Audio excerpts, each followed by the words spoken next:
Le 23 février 1868, à Lahuko en Chine, un missionnaire belge du nom de Théophile Verbiste est décédé. En août 1865, avec d'autres compagnons, il avait commencé son expérience missionnaire en Chine. Mais revenons en arrière. Comment cette aventure a-t-elle commencé ?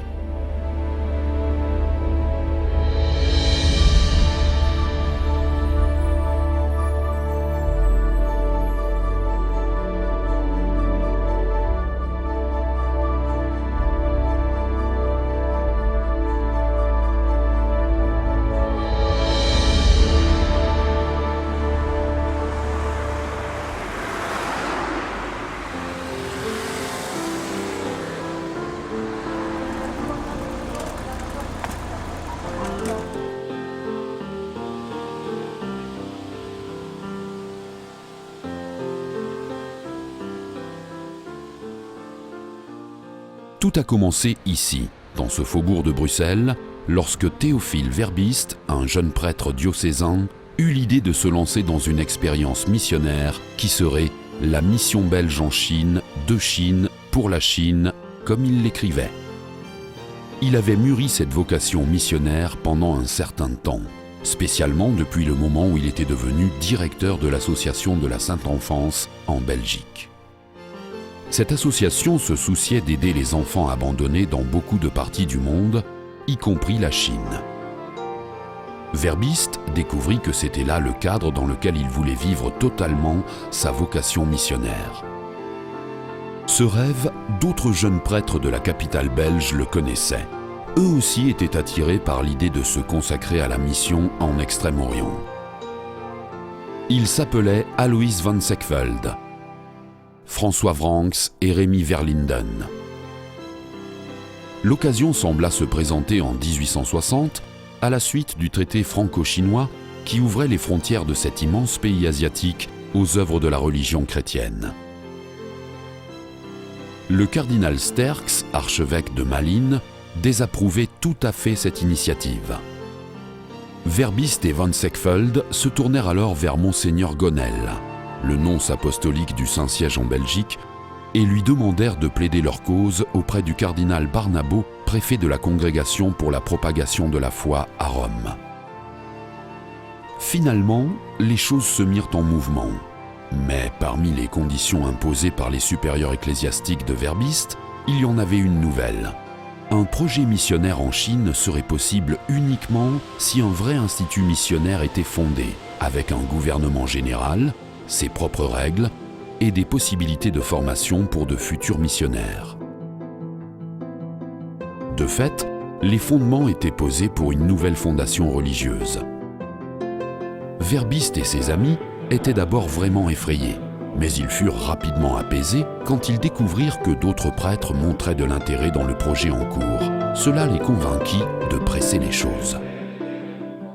Tout d'abord, il leur fallait trouver une résidence et une maison de formation pour l'Institut. Comme cela arrive souvent, la main invisible de la Providence est intervenue. En 1862, cette statue de Notre-Dame de Grâce se trouvait dans une petite chapelle qui était là, dans un endroit où se manifestait, depuis le Moyen-Âge, une profonde dévotion populaire à la Vierge Marie. La chapelle appartenait à M. Jean-Charles Brabant qui, volontairement, la céda à la congrégation naissante. Peu après, une certaine demoiselle, Marie-Françoise Masse, leur fit cadeau d'une maison adjacente à la chapelle. Ainsi, en quelques mois à peine, la première structure de la congrégation était née. La chapelle et la maison se trouvaient dans un faubourg de Bruxelles appelé Skeut. C'est ainsi que la congrégation fut connue sous le nom de Missionnaires de Skeut. La congrégation est dédiée au cœur immaculé de Marie. Toute la spiritualité de l'Institut est centrée sur la dévotion à Marie. Marie est la première et de façon la plus évidente un exemple du don de soi pour faire connaître le nom du Christ. Sa foi totale dans la parole de Dieu en a fait l'idéal du missionnaire. Comme le père verbiste l'écrit souvent, elle est la seule vraie force agissant à la base de leur œuvre. Le but général de la congrégation est la conversion des infidèles. Le but spécifique est la prédication de la foi aux Chinois et le salut de beaucoup d'enfants abandonnés. Dans la foulée, les autres articles de l'association furent écrits et approuvés en novembre 1862 par le cardinal Sterckx. La congrégation du Cœur Immaculé de Marie était fondée et le père verbiste en devenait le premier supérieur. En 2 ans, les 4 premiers membres devinrent 12. Pendant ce temps, l'entraînement continuait en préparation à la première expédition vers la Chine. Aujourd'hui, dans la maison mère, à Skut, nous trouvons un superbe musée chinois. Dès le début, les jeunes scutistes qui se préparaient au départ recevaient une initiation au langage et à la culture chinoise. Une exigence essentielle s'ils voulaient réussir à comprendre une civilisation aussi différente de celle de l'Occident. L'idée du fondateur, c'était d'envoyer des objets de la culture de Chine, ici en Europe, pour aider ceux qui se préparent à partir comme missionnaires en Chine, d'avoir quelques connaissances de la culture, de la langue, des religions, etc., des manières de faire, de penser. Et c'est pour ça que c'est ainsi que ce musée tout doucement s'est établi, depuis le début 1862. Finalement, en août 1865, le premier groupe se mit en route. Il comprenait 4 prêtres et un frère laïque, Théophile Verbiste, Alois van Seckfeld, François Franks, Ferdinand Hamer et Paul Splingard. Destination, la Chine. Il devait y remplacer des prêtres lazaristes dans l'immense territoire situé au nord de Pékin. Restèrent à Skut 2 membres importants de l'équipe qui avait fondé la congrégation. Jacques Bax, directeur du noviciat, et Rémy Verlinden, qui allait l'assister dans les obligations découlant de l'organisation et des cérémonies.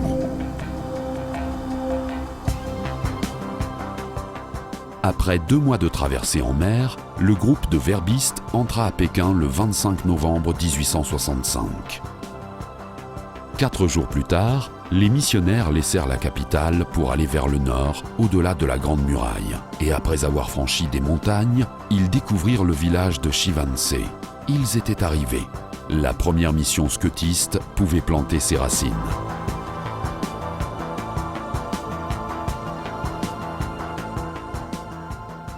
Un an plus tard, un second groupe les rejoint.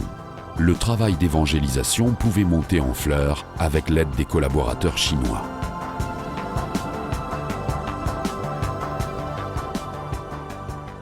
En 1866, le territoire où ils étaient au travail s'agrandit. Hamer fut nommé dans le district de Heishui et Van Seckfeld à Chiamao-Ergu. Franks resta à Chiwanse avec Verbiste pour diriger le séminaire local.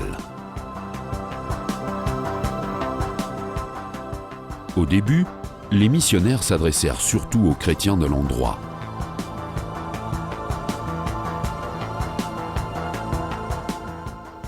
Mais avec l'arrivée de nouvelles forces, ils purent se concentrer sur l'évangélisation des non-croyants et prendre soin des orphelins. Finalement, environ 400 enfants furent logés dans 5 bâtiments.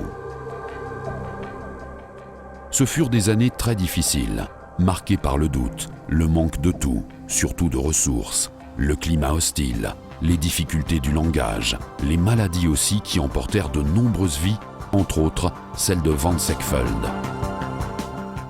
Finalement, même le fondateur succomba, emporté par une fièvre typhoïde alors qu'il était en visite pastorale.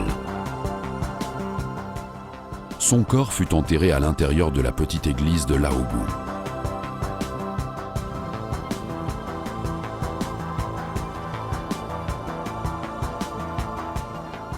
En 1930, ses restes furent ramenés en Belgique. Il repose maintenant dans la chapelle de la maison mère à Skut.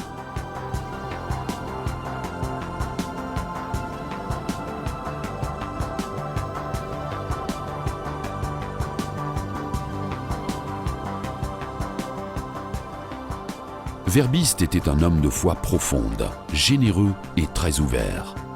Il était capable de former les premiers missionnaires par son exemple. Il partageait leurs problèmes et leurs joies. On l'aimait pour son zèle apostolique sans limite. Il contribua largement à faire de la congrégation Cor Unum et Anima Una, ce qui signifie un seul cœur et une seule âme. Il reçut la lumière de l'Esprit et se rendit totalement disponible comme Marie. Jusqu'à aujourd'hui, son charisme brûle et rayonne chez ceux qui ont embrassé son idéal missionnaire.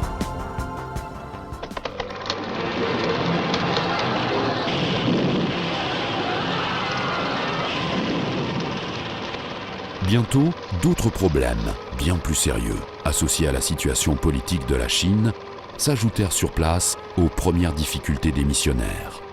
Après les 2 guerres de l'opium qui avaient marqué ce siècle, vers la fin des années 1800, un autre mouvement anti-occidental, les Boxers, souleva une série de violentes révoltes contre les avancées coloniales dans l'Empire de Chine. Il y eut aussi des missionnaires de Sceute victimes de ces violences qui versèrent leur sang. 7 membres de la congrégation furent mis à mort dans d'indescriptibles tortures, y compris Ferdinand Hammer, l'homme qui, peut-être, avait le plus incarné l'esprit de Sceute. Verbiste le décrit dans certaines de ses lettres. Le bon Hammer est un bon missionnaire. Il est un vrai Chinois, le seul parmi nous qui a adopté entièrement les habitudes et la nourriture locale. Ces chrétiens lui sont fort attachés et l'aiment comme un père. Hammer reste une figure centrale de la congrégation, non seulement à cause de son martyre éclatant, mais surtout parce qu'il représente le plus clairement son esprit et son charisme, l'habileté à adapter le message de l'Évangile à une société et à une culture radicalement différentes. Aujourd'hui, cette caractéristique est une part de l'identité la plus profonde de la congrégation. Une organisation internationale qui fait de l'intégration et de l'inculturation les clés essentielles pour ouvrir les cœurs à la parole du Christ dans le monde entier.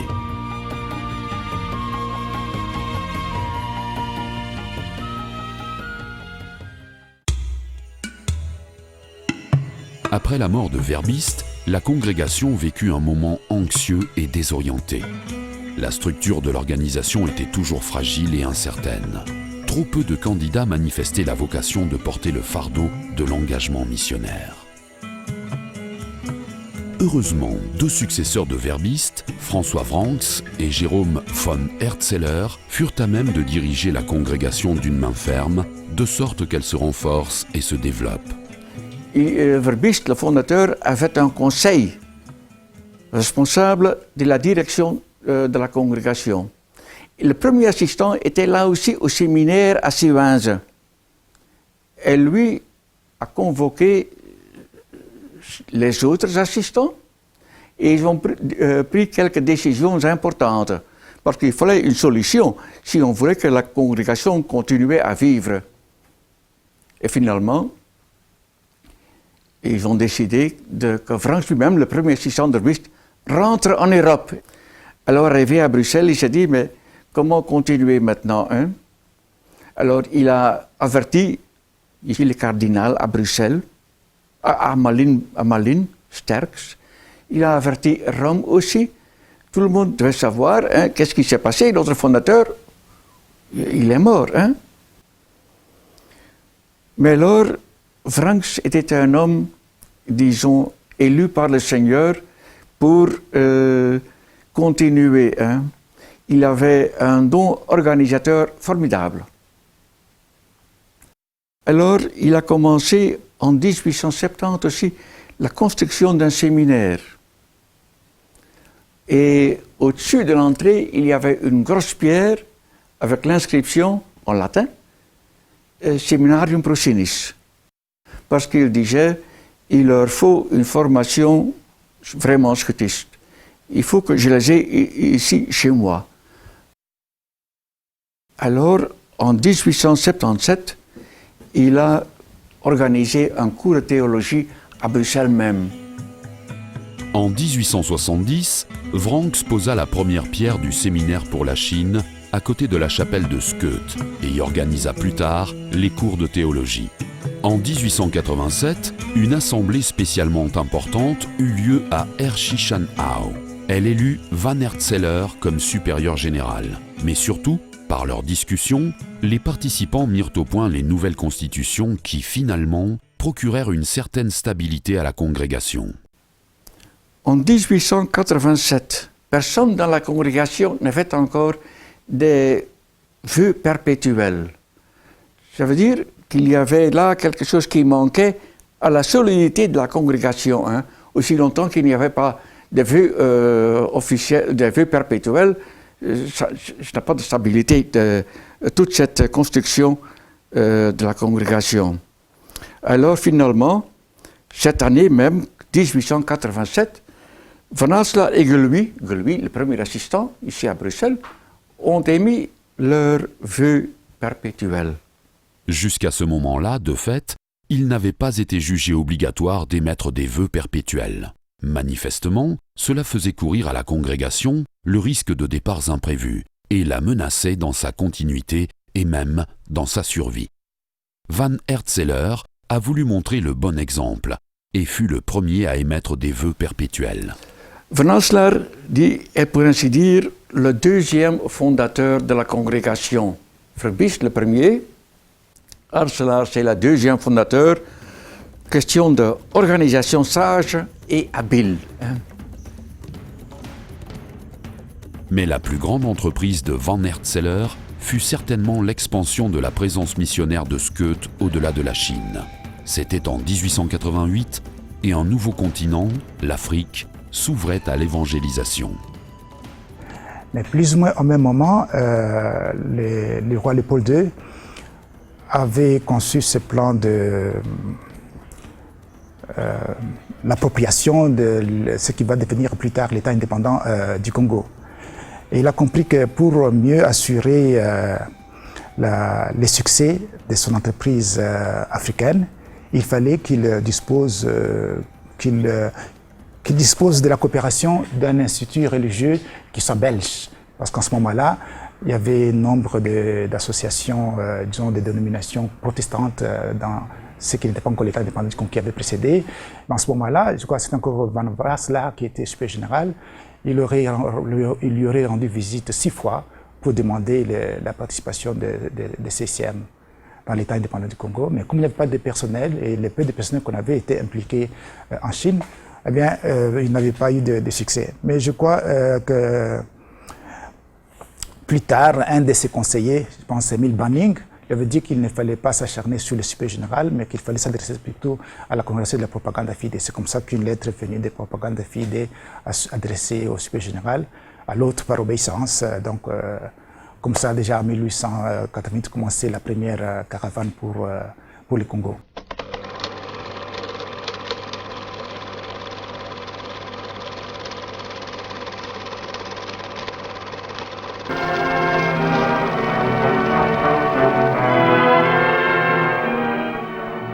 Sous le généralat de Van Hertzler, la congrégation prit en charge la direction du séminaire africain qui, sous le parrainage du roi Léopold II et de l'Église de Belgique, préparait de jeunes missionnaires à partir pour le Congo.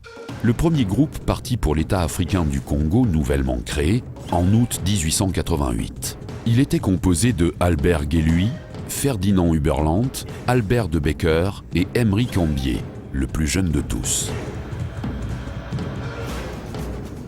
Après un voyage pénible et dangereux, ils rejoignirent le village de Bobangi le 24 novembre de la même année.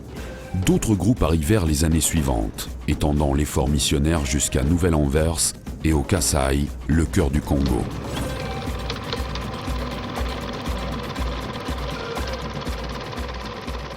Comme ce fut le cas en Chine un peu plus tôt, au Congo aussi, la fatigue, la maladie et le climat malsain firent plusieurs victimes.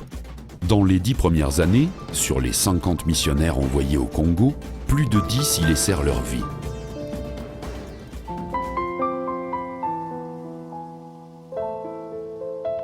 La fougue extraordinaire d'Emery Cambier était légendaire. Seul, il alla à Mikalai, dans la région du Kasaï, et y fonda la 3e mission. Il y demeura seul environ une année avant que d'autres compagnons le rejoignent. Appelé le pionnier du Kasaï, il venait d'avoir 30 ans. Mais il avait déjà une expérience et des dons au-delà de tout. Il était charpentier, maçon, menuisier, même infirmier si c'était nécessaire. Tous des talents extrêmement précieux dans des lieux et des situations où tout devrait être construit et créé à partir de pratiquement rien. Dans cette mission, éloignée de Loulouabourg, Cambier accueillit le supérieur général Van Hertzeler dans le cours d'une longue visite aux missions africaines. Les missionnaires de Skeut s'engagèrent non seulement dans l'évangélisation, mais aussi dans la promotion des personnes, spécialement en construisant des écoles et des dispensaires.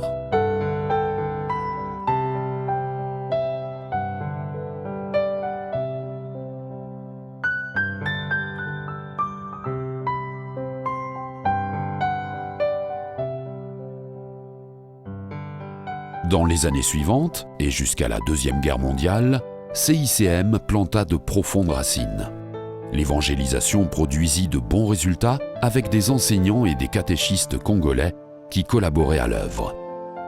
En 1934, fut ordonné le premier prêtre africain, Charles Mbuya. En ce temps-là, CICM était organisé en 4 vicariats apostoliques, Léopoldville, Nouvelle-Anvers, Boma et Kasaï.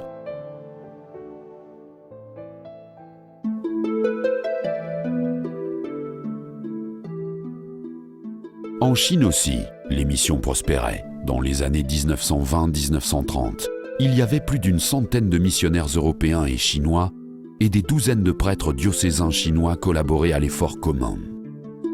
Partout, il y avait des écoles, des églises, des hôpitaux. On soignait les malades, on aidait les pauvres, on éduquait les enfants. Pourtant, aussi bien en Chine qu'au Congo, plus de 200 jeunes missionnaires âgés de 20 à 30 ans moururent à cause des guerres, des maladies et de la dureté des conditions de vie. Devenir missionnaire signifiait risquer une mort prématurée. Malgré ce risque et ce nombre énorme de vies perdues, des candidats continuaient à se présenter. Désireux de donner leur vie à l'expansion de l'Évangile, la congrégation continuait de croître. Entre-temps, d'autres défis se sont présentés à la jeune congrégation missionnaire. Des défis qui vont l'ouvrir davantage et la rendre plus internationale. L'engagement aux Philippines et en Indonésie.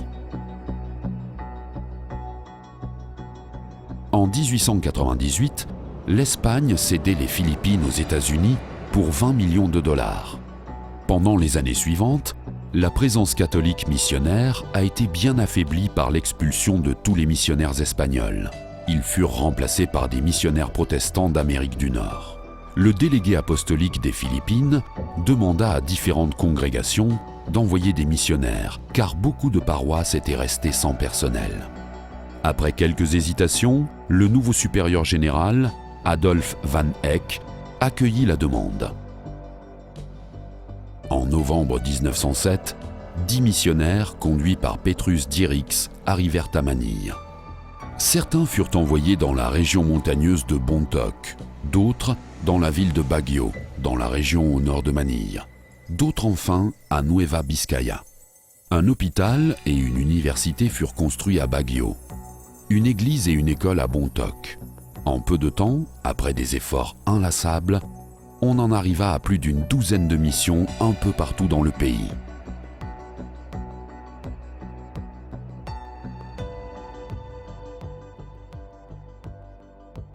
En 1937, ce fut le tour de l'Indonésie. La Congrégation pour la propagation de la foi décida d'attribuer aux missionnaires CICM la partie sud de l'île de Célèbes, connue aujourd'hui sous le nom de Sulawesi. Ce territoire incluait la ville de Makassar, la région de Toraja et l'île de Muna. Les premiers missionnaires furent conduits par Gérard Martens. Ils travaillèrent durement pour construire et faire démarrer des écoles et des dispensaires, en plus de leur nécessaire engagement dans l'évangélisation.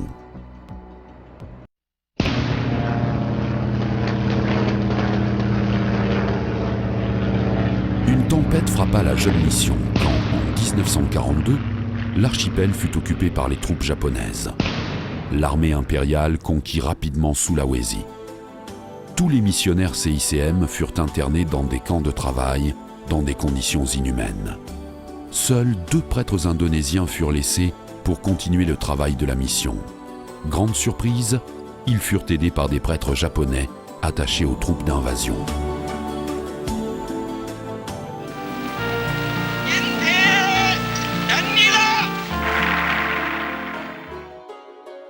Mais le plus grand drame était encore à venir.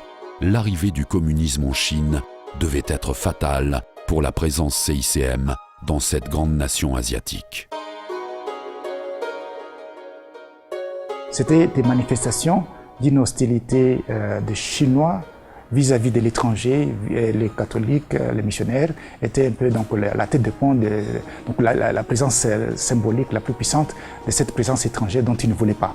Alors avec les partis communistes, ils sont passés aux voies de fait, parce qu'alors là, on leur appliquait les méthodes chinoises, incarcération, lavage de cerveau, et puis confession publique, et puis il y en a qui ont été tués, il y en a qui ont été expulsés. Et je crois que c'était après, après le début de cette expérience, quand le père Joseph van de Putte, donc il a géré la convention pratiquement pendant 17 ans. Et il s'est rendu en 1947. Il a tenu une réunion avec les 5 provinciaux qu'il y avait là en Chine. Et c'est alors qu'il a pris cette décision-là qu'il fallait que les jeunes confrères aux études en Belgique, destinés en Chine, devaient être envoyés vers d'autres nouvelles missions. Et que ceux qui étaient sur place, malades ou un peu âgés, devaient rentrer en Belgique.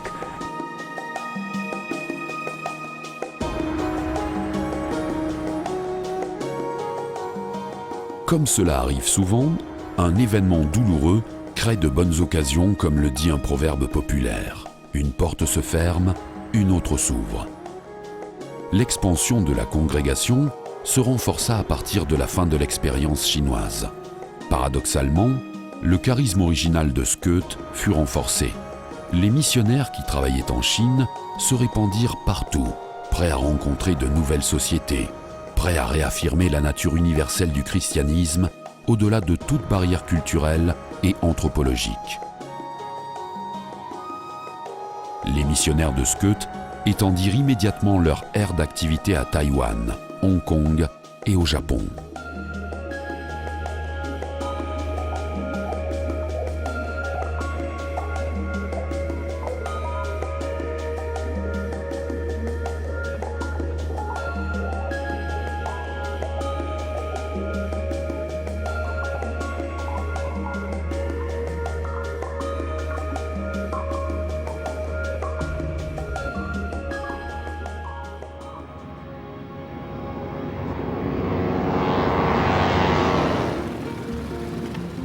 Le 12 janvier 1944, pendant la Deuxième Guerre mondiale, Ernest Dieltens atterrit à l'aéroport de Miami.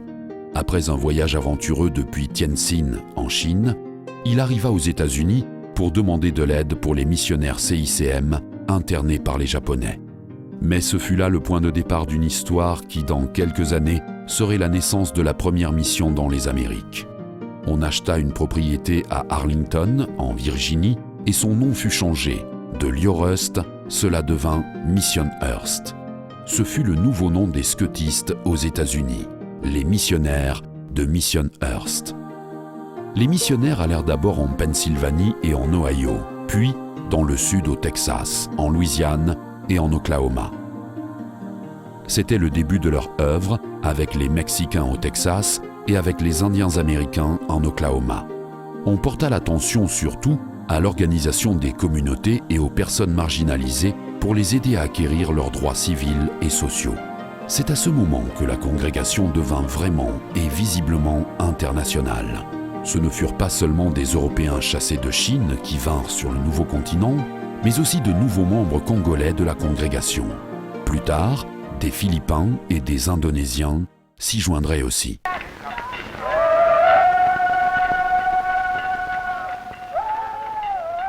Haïti est peuplé par des descendants des esclaves.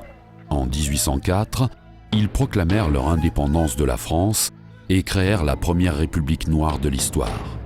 L'oppression coloniale, la déforestation incontrôlée, la forte densité de la population, les maigres ressources et une succession de régimes corrompus et oppresseurs ont fait et continuent à faire de Haïti un des pays les plus pauvres du monde. C'est en 1953 que CICM y commença son travail, venant en aide à une population qui avait besoin de tout. On ouvrit des dispensaires et des écoles. Des projets d'alphabétisation et de promotion sociale furent développés, destinés surtout aux jeunes paysans vivant loin dans les montagnes. Il y eut des projets spéciaux avec un centre de formation pastorale à Papaye et un programme de divertissement pour des jeunes appelé Kiro. En 1987, après la dictature et le rejet de Duvalier, succéda une période de violence. Avec tout le monde, la congrégation eut à souffrir d'attaques et d'intimidations. Mais les missionnaires restèrent à leur poste, partageant les anxiétés, les peurs et les abus dont souffrait leur peuple.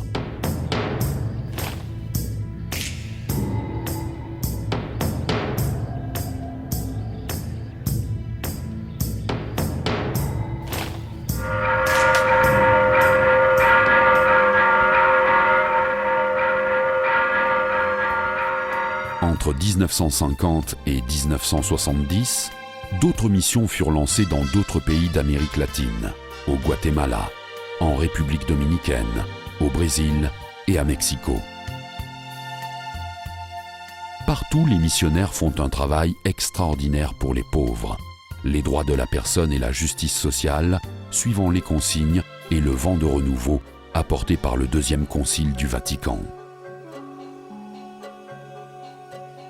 3 martyrs CICM, le père Conrado de la Cruz, le père Walter Voerdeckers et le frère Serge Berten, furent tués au Guatemala, signe évident de ce vent nouveau. Nous voulons aussi nous souvenir du père Joseph Changshui, né en Chine et élevé dans une mission CICM. Il aurait pu fuir en Europe quand les communistes prirent le pouvoir. Il décida au contraire de rester en Chine par amour de son peuple et pour porter témoignage à l'évangile du Christ. Arrêté par le régime communiste, il passa 7 ans en prison et 12 autres années dans un camp de travail. Il fut libéré finalement en 1979. Pendant plus de 35 ans, il lui fut interdit d'agir en tant que prêtre ou d'avoir des contacts avec ses frères CICM. Ces derniers avaient perdu toute trace de lui quand ils le retrouvèrent à la fin des années 1980. Il mourut en 1991, après une longue maladie. On écrit de lui « Chang a été un grand missionnaire chinois, un homme de grande foi, de courage et d'espérance, qui aimait son pays et l'Église catholique chinoise, pour laquelle il a donné sa vie. »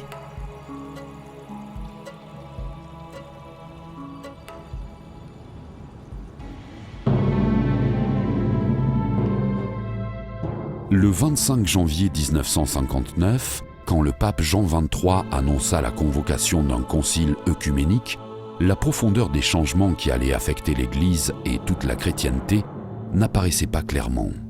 Il y eut 2 directions essentielles dans les réformes conciliaires. Le retour aux origines, au cœur du message du Christ, ce qui implique le choix d'une Église qui n'accepterait plus de boire aux fontaines du pouvoir temporel et le besoin d'un dialogue productif avec le monde moderne et les autres religions. Une des décisions de ce concile fut que toutes les congrégations modifient leur constitution comme un signe de renouveau conciliaire. CICM commença aussi sérieusement ce travail avec une assemblée générale en 1967 et l'approbation finale des nouvelles constitutions en 1987. Dans les années 1960 et 1970, ce renouveau conduisit à des ouvertures de missions au Cameroun, en Zambie, au Sénégal et plus tard en Mongolie.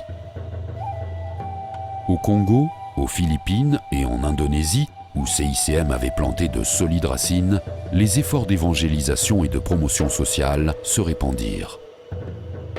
Au Congo, on ouvrit un établissement d'études religieuses. Le noviciat démarra à Mboudi et le nombre de vocations augmenta. En 1989, il y avait 146 prêtres congolais. Aujourd'hui, le nombre des confrères a beaucoup diminué. Alors, concernant la contribution de notre institut à l'Église du Congo, nous pouvons dire que non seulement on a fondé des missions, ce qui veut dire qu'il y a eu des écoles. Ça fait que les pères de scouts ont formé non seulement une masse de chrétiens, mais aussi une élite intellectuelle parmi les dirigeants actuels qui sont au Congo. Et alors, aujourd'hui, le nombre de missionnaires diminue, mais je crois que, comme on dit, si la quantité n'est pas là, la qualité est toujours là. Aux Philippines, CICM ouvrit un séminaire dans la ville de Baguio, tandis que le principal séminaire diocésain à Manille lui était confié. Ce pays devint aussi un important réservoir de vocations. De réceptrice qu'elle était, cette église devint elle-même une église qui envoie ses missionnaires. Pendant cette période, et pendant les années suivantes, la transformation internationale de CICM fut complétée. L'épicentre belgo-hollandais a glissé vers d'autres continents. CICM s'est lancé dans sa propre universalité. La formation des nouveaux candidats s'est déplacée au Congo, aux Philippines, au Cameroun, en Haïti et en d'autres endroits. Ces missionnaires vont et viennent dans tous les coins du monde, promouvant l'idéal de fraternité humaine que nous trouvons partout dans l'Évangile.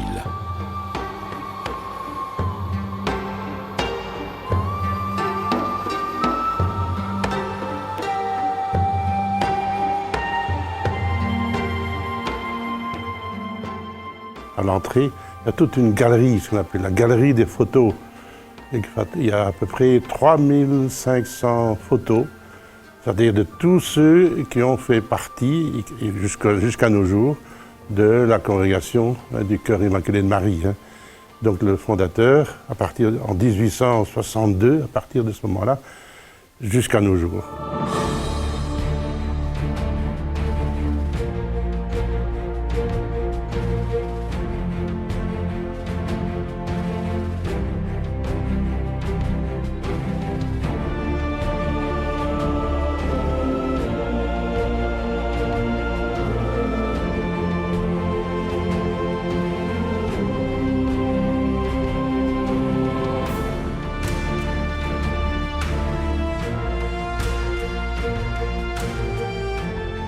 Depuis 1862, quand le père Théophile Verbiste fonda la congrégation du Cœur Immaculé de Marie, plus de 3000 prêtres et frères ont accepté le défi et l'aventure de quitter leur pays pour apporter la bonne nouvelle au peuple du monde entier.